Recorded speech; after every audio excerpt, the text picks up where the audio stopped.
Explosion sur le plateau. Le débat tourne au choc frontal après la nouvelle déclaration du président Laurent Gbagbo qui relance officiellement son appel pour la libération des prisonniers arrêtés lors de la contestation du 4e mandat. Une demande forte, mais qui divise violemment la classe politique. D'un côté, certains vont jusqu'à qualifier ces détenus de terroristes, affirmant qu'il est impensable pour le gouvernement d'accéder à la requête de Gbagbo.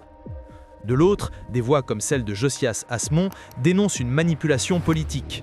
Pour eux, il s'agit clairement de prisonniers d'opinion, des citoyens qui n'ont fait qu'exprimer pacifiquement leur désaccord et qui n'ont rien à faire derrière les barreaux. Alors, qui dit la vérité? S'agit-il d'un combat pour la justice ou d'un affrontement politique déguisé? Ce soir, on expose ce que personne n'ose dire et on va au cœur de ce qui peut raviver les tensions nationales. Installez-vous, le débat commence maintenant. Abonnez-vous, likez et dites-nous en commentaire, selon vous, prisonnier d'opinion ou non? Monsieur Djerasouba, en Côte d'Ivoire, il n'y a pas de prisonniers d'opinion. Je le répète, en Côte d'Ivoire, nous n'avons pas de prisonniers d'opinion. Il est écrit « Initiative pour la libération des prisonniers d'opinion ». Selon Amnesty International, un prisonnier d'opinion est une personne détenue pour avoir exprimé pacifiquement ses convictions sans avoir eu recours à la violence. Je le répète, en Côte d'Ivoire, nous n'avons pas de prisonniers d'opinion. Qu'ils disent ce sont des prisonniers ou ce sont des terroristes, parce que ce à quoi on a assisté, pourquoi ces personnes sont incarcérées, c'est pour des actes de terrorisme, des actes de sédition. Lorsque on prépare des plans pour exploser l'usine de Vridi, ça c'est un acte terroriste. Lorsqu'on va brûler des bus à Yopougon, ça c'est un acte terroriste. Lorsqu'on va ôter la vie à un gendarme qui est dans l'exercice de ses fonctions, ça c'est un acte terroriste. Lorsqu'on crée la psychose, et même les enfants qu'on réveille à 5 h du matin savent que pendant la période électorale, il y a eu la psychose. Vous avez vu les populations qui sont allées vider la plupart des supermarchés pratiquement à une semaine des élections. On a créé la psychose parce que dans leur esprit, ils préparaient l'opinion à un renversement des institutions de la République. Il n'y a pas de prisonniers d'opinion en Côte d'Ivoire, M. Djerasouba. C'est une initiative qui est vouée à l'échec. On s'attendait à ce qu'ils viennent présenter des excuses publiques à l'État de Côte d'Ivoire, qu'ils viennent présenter des excuses publiques, faire acte de contrition devant les Ivoiriens et reconnaître les faits. À partir de ce moment-là, on verrait s'il était possible de leur accorder ou de faire droit à leur demande. Je veux m'arrêter là, on pourra continuer le débat. Très bien.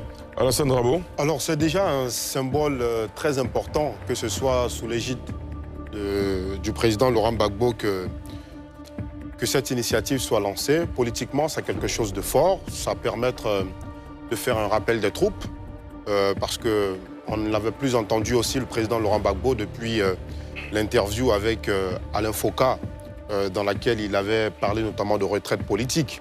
Et donc, les discours allaient de part et d'autre, et finalement, je pense que les militants étaient un peu désemparés. Donc c'est déjà bien, c'est un symbole politique fort que ça vienne de lui. Après, il y a eu toute la presse nationale et même internationale, parce qu'il y a pu voir des confrères de médias étrangers représentés à l'occasion du lancement de cette initiative.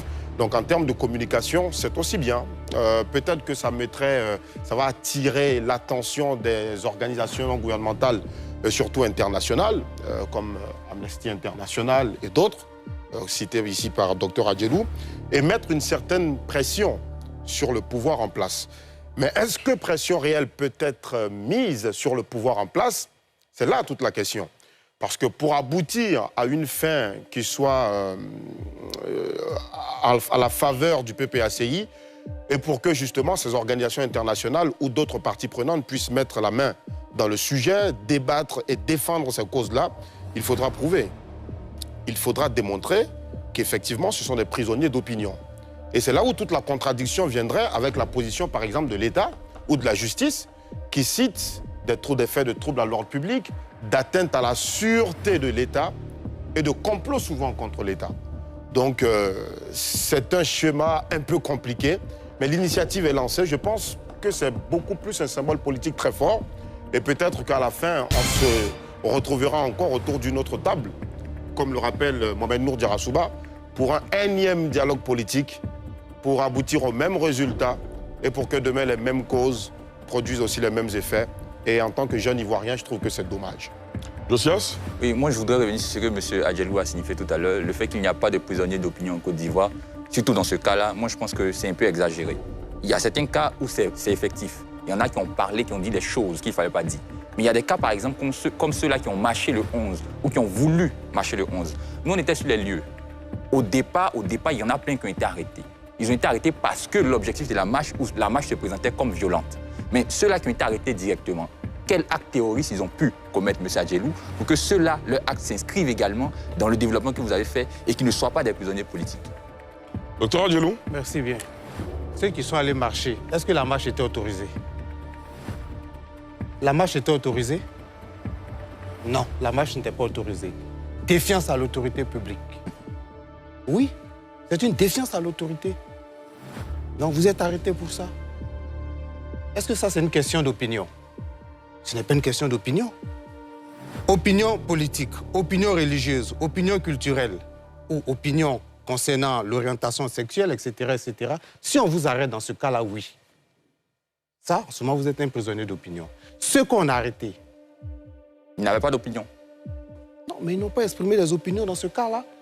Ceux qu'on a arrêtés, on vous dit qu'une marche est interdite. Quand vous allez marcher, quand on vous arrête, est-ce que c'est parce que vous avez exprimé des opinions qu'on vous arrête? C'est parce que la marche est interdite, vous n'avez pas le droit de faire cette marche que vous êtes arrêté. C'est un acte terroriste. J'ai une question. Mais tout dépend de la qualification.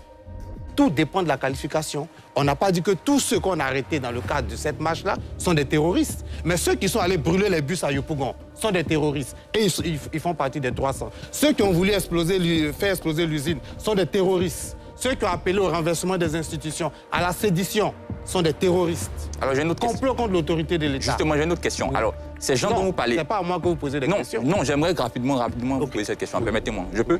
Allez-y. Merci beaucoup. Alors, Si M. Djarassouba autorise. Oui, bien sûr, allez-y. ces gens dont vous parlez, Oui. ils ont dit, avant de Pour la réaliser la clarté des marche, débats. avant de réaliser la marche, qu'ils veulent marcher pacifiquement contre le 4e mandat. Alors, ils disaient que leur objectif, c'était de faire en sorte qu'il n'y ait pas de 4e mandat. Voici l'opinion exprimée. Alors, pour pouvoir se faire entendre, selon vous, quelle était la meilleure méthode ou comment est-ce qu'ils auraient dû procéder, si ce n'est, par exemple, faire une marche pacifique? Nous sommes dans un état de droit. La Côte d'Ivoire est un état de droit. La Côte d'Ivoire a des institutions. La marche obéit à des règles. Lorsque vous voulez marcher, vous faites une demande. L'autorité évalue si les questions de sécurité sont assurées. En ce moment, on vous autorise à faire la marche. Par rapport au contexte, l'État a estimé, les autorités ont estimé que la marche n'était pas possible dans un tel contexte. En ce moment-là, on vous dit que non, vous ne marchez pas. Quand vous sortez ou venez marcher, quand on vous arrête, on ne vous arrête pas parce que vous avez exprimé une opinion. C'est défiance à l'autorité. Et c'est prévu par les tests. C'est aussi simple que ça. Alors, étant donné qu'ils ne pouvaient pas, par exemple, réaliser la marche, selon vous, qu'est-ce qu'ils auraient pu faire, par exemple? Ils auraient dû rester chez eux. On vous dit, vous ne marchez pas, vous restez chez vous à la maison. D'accord, très bien. Alors, je vais répondre à sa question. Je vais répondre à sa question. D'accord, on laisse Mohamed Nour qui veut apporter un additif. Allez-y. Au-delà des marches, il y a d'autres moyens de faire entendre sa voix, c'est les urnes. Enfin, qu'est-ce que vous en pensez? Non, mais c'est une question. Je ne suis pas d'accord. Ah bon? Parce que si les marches existent... C'est ce qui fait la beauté du débat, quand on n'est pas Moi, d'accord. je remettrai en cause vos valeurs démocratiques si vous ne pensez pas que les urnes, c'est un moyen de se faire entendre. Alors, j'aimerais vous poser la question. Pourquoi est-ce que les marches existent alors? Les marches sont un moyen aussi d'expression démocratique. Justement. On va y arriver. OK. Mais lorsque les autorités préfectorales vous disent que les marches ne sont pas autorisées, est-ce que vous défiez l'autorité? Non, lui, il défie l'autorité. Non. Non, il ne faut pas personnaliser le débat. Non, pas du tout. Non, pas du tout. Il fait des développements, on fait des analyses, c'est pour ça que tout le monde est là. Donc, il ne faut pas personnaliser. On est l'opposition et qu'on est conscient du fait que rester chez nous, comme vous avez signifié, ne va pas faire amplifier la voix qu'on veut porter. Et que le seul moyen pacifique respectant également l'état de droit, c'est de réaliser par exemple une marche. Et que nous sommes désireux de réaliser cette marche qui est empêchée par tous les moyens et qu'on a l'impression que, parce que c'est ce qui était évoqué également, que l'appareil préfectoral était également utilisé par certaines autorités politiques. Alors comment est-ce qu'on réagit? Moi, si je suis pas alors, c'est pas l'objet. Moi, si je ne suis pas d'accord. Très rapidement, allez-y, si je ne suis pas d'accord avec le gouvernement, simplement, dans les urnes, je vote les comptes programmes. Enfin, je pense que c'est la manière la plus facile de se faire entendre. On n'est pas d'accord, on vote contre le gouvernement. Oui, c'est la réponse. On sanctionne par les urnes. D'accord, très bien. Alassane? Puisque Josias est si friand de questions-réponses ce soir, moi j'ai une petite question à Josias.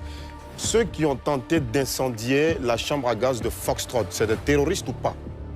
Non, mais là, je suis totalement d'accord. C'est pourquoi j'ai pris l'exemple du 11. J'ai dit, dans ce cas, est-ce que ce sont des terroristes? Très bien, c'est là toute la différence. Donc, et moi, tout à l'heure, quand j'intervenais, j'ai dit que les faits ne sont pas les mêmes.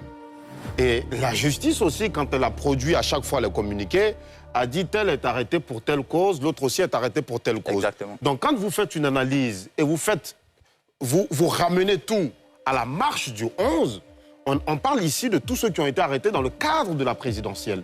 Donc, on ne peut pas tout ramener à la marche du 11. Sinon, moi, je suis d'accord avec vous, hein, Josias. Je ne pense pas comme Mohamed Ouf, Diarasouba.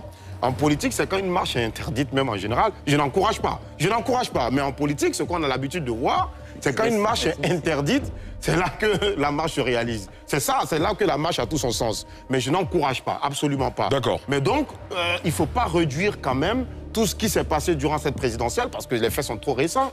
On est tous témoins de ça. Il y a eu effectivement des faits terroristes. Rien que l'incendie, l'attentat